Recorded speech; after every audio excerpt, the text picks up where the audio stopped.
everybody. I'm Rainer, and I find law exciting. Woohoo! So, the topic I'm going to talk about is perfect legal solutions versus legal MVPs.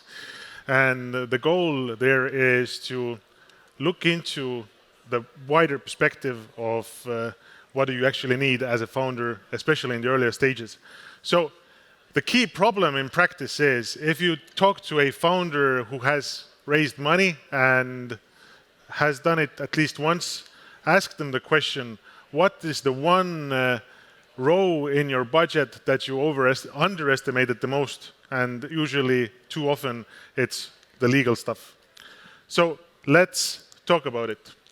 The goal of this talk is to give you a tool, not to simply jabber, but give you a tool to make operational decisions. And also, it's a reminder for you that you must make your own decisions. You cannot outsource your decision making to lawyers because lawyers seldom are that great decision makers. I'm Rainer. I'm an attorney, but I've also spent almost 5 years in a tech startup. We had people in 5 jurisdictions selling our product in 60 plus jurisdictions, so I know this side of the story as well. And I'm also symbolically inviting Socrates to the stage because he has more than 2,400 years of experience influence in asking questions. We are at WIDEN, the legal jazz company. We are a Baltic firm. We are unique in that way that more than half of our partners are female. And we have the vibe of being young and open and business-minded. But most of my presentation will be against the interests of all law firms, so let's see. Also, if you have any legal topics that you want to discuss, we have our free legal clinic on the second floor there, so come join us and ask us anything. So, in practice, as explained, the problem is that legal solutions are expensive. And the risk appetite, a lawyer versus a founder, is dramatically different. The earlier the startup is, the less the money they have, and managing risks, whether you are a 1 million MRR company or just starting, is quite the same because you have to manage risks, but you have to make decisions. So how to decide is the key question. To understand this, we have to start looking at lawyers as such. In-house lawyers, also external advisors, and the reason why they think that every risk is relevant and why this is a problem is that the professional code of ethics for lawyers demands an approach of no risk left behind. So for that reason, if they list you 20 problems, most likely they will tell you 20 problems are important. But it's also good for business because the bigger the problem, the better business it is for a problem solver. So you see, code of ethics and business say the same thing, do more law. And oftentimes, legal MVPs, minimum viable products, are the collateral damage there because if you give a founder the list of all the 20 really important problems and everything is super important, everything is a priority, then the founder is like, this is not possible to do at all, so they simply don't do anything. And that's bad, because you should rather do something instead of nothing because you're overwhelmed. So, what to ask your lawyer in order to get also a legal MVP instead of perfect solutions? So, going back to Socrates, asking many questions, and what he said was that, first of all, ask what's the origin of the thinking, challenge the assumption, and also ask for the counter argument. And what would then Socrates, as a founder, would ask if he would be interested in a legal MVP? If there's one slide you need to take a picture of, this is the one.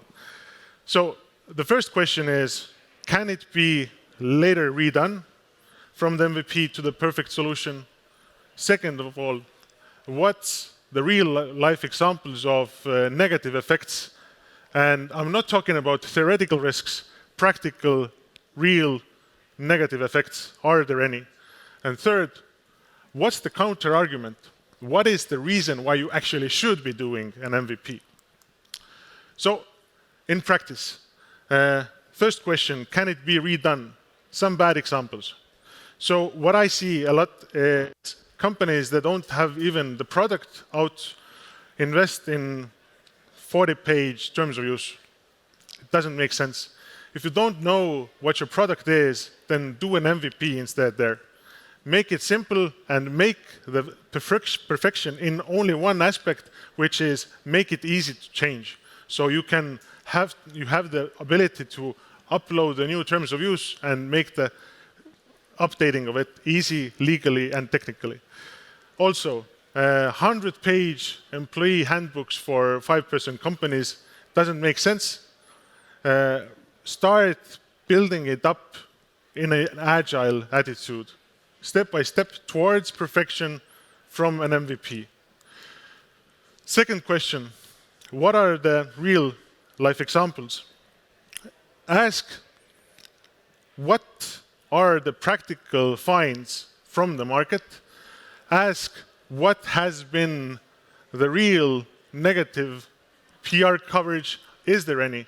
Yes, of course, you can always be the first one to get the hammer, theoretically.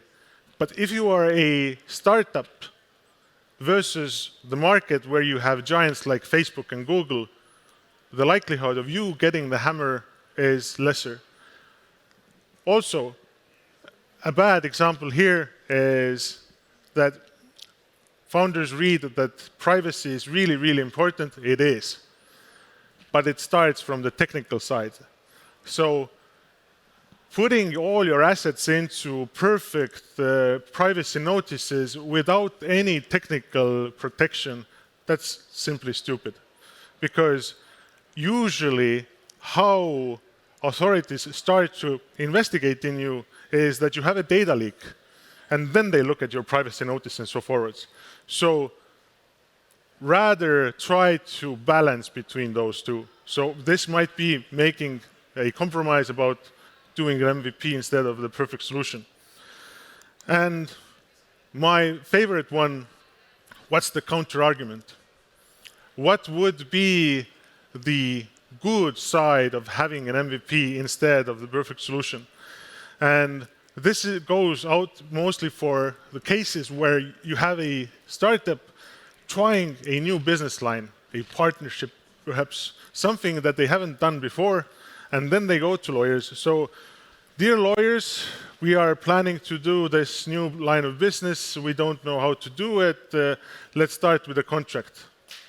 And then a perfect contract gets drafted, a system gets created that actually is never tested.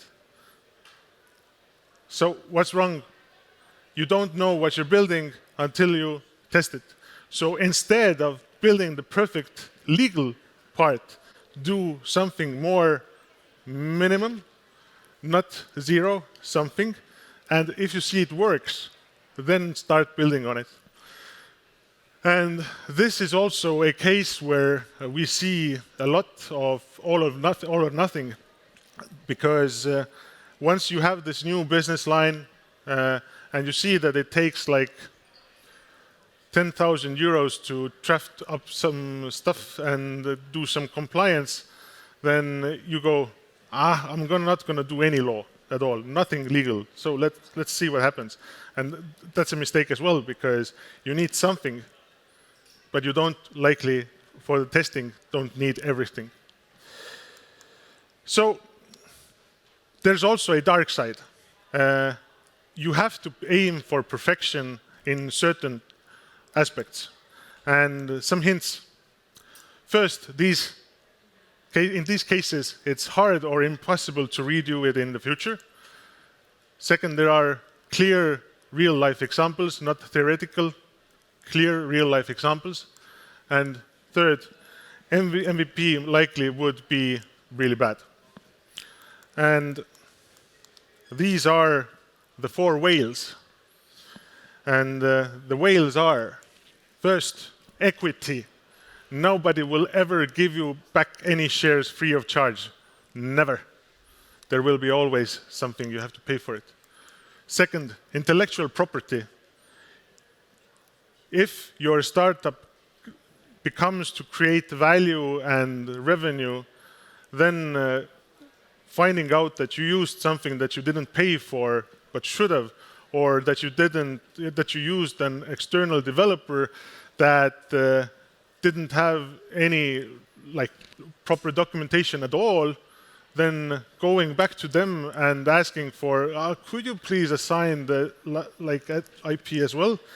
It's going to be a hard discussion because then they see the value there. So intellectual property is one of the whales where you have to go perfect. Licenses to operate.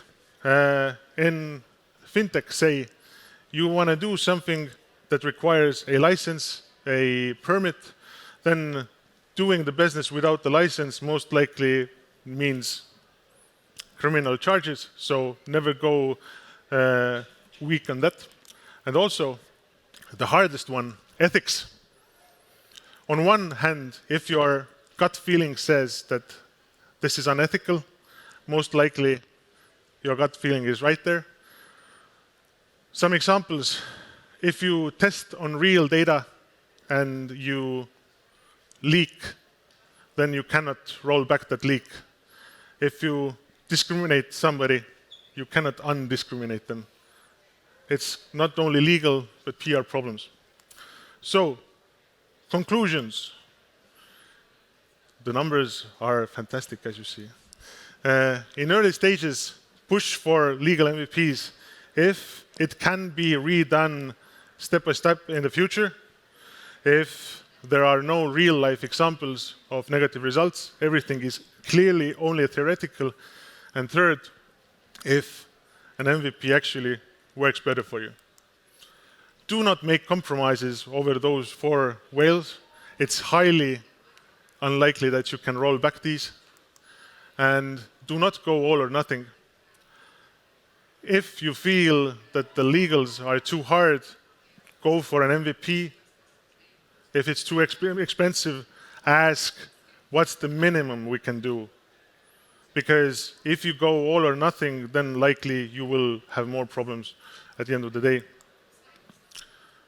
So how not to lose sleep over LDDs? What are investors looking at? First, invest in conservative solutions for the 4 whales. Second, ask your lawyer the 3 questions I proposed. And third, do not go all or nothing. Thank you, everybody. I am Rainer. Visit our legal clinic on the 2nd floor. This is my QR for my LinkedIn. DM me and let's talk. I'm going to be here today and tomorrow, so going to have a good time. Thank you, everybody.